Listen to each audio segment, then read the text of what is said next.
इतना कहकर चाय वाला उठा। उसने कांपते हाथ से दूर अंधेरे की तरफ इशारा किया। उस कच्चे रास्ते पर सीधे चलता जाना। बीच में एक पुराना पीपल आएगा, उसके बाद टूटा हुआ कुआं, फिर हिम्मतनगर। लेकिन एक बात गांठ बांध ले, अगर रास्ते में कोई तेरा नाम लेकर बुलाए तो पहली आवाज पर कभी पीछे मत मुड़ना। लेकिन नाम लेकर कौन बुलाएगा? यही तो कोई नहीं जानता।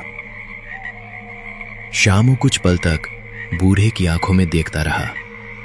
उन आंखों में डर भी था, दया भी, और जैसे कोई ऐसा राज जो वो बताना चाहता था लेकिन बता नहीं सकता था।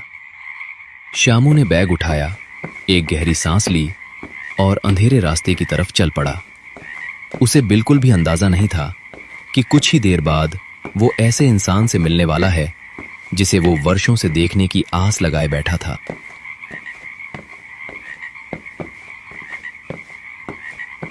ये रास्ता मुझे कुछ कुछ याद आ रहा है। बचपन में मैं यहीं से भागते हुए खेतों में चला जाता था। मौसा जी मुझे पकड़ने के लिए पीछे दौड़ते थे और मासी दूर से आवाज लगाती थी, शामू गिर जाएगा बेटा।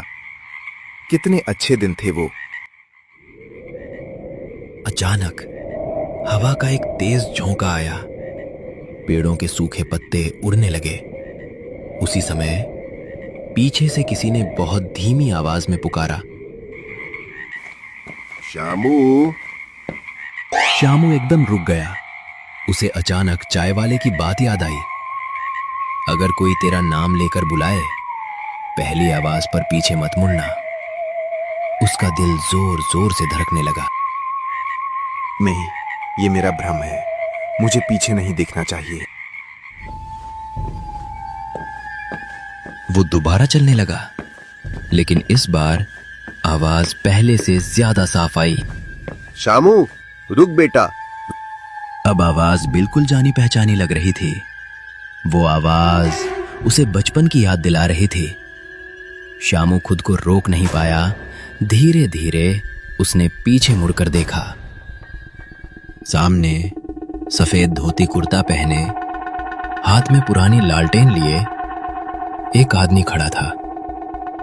चेहरे पर हल्की मुस्कान, लेकिन आंखों में अजीब सी चमक। अरे शामू, क्या सच में तू ही है? मौसा जी आप? शामू खुशी से दौड़कर उनके पास पहुंच गया। उसने झुककर उनके पैर छुए। जीते रहो बेटा। इतने सालों बाद आखिर तुझे हमारी याद आ ही गई। मौसा जी मुझे माफ कर दीजिए।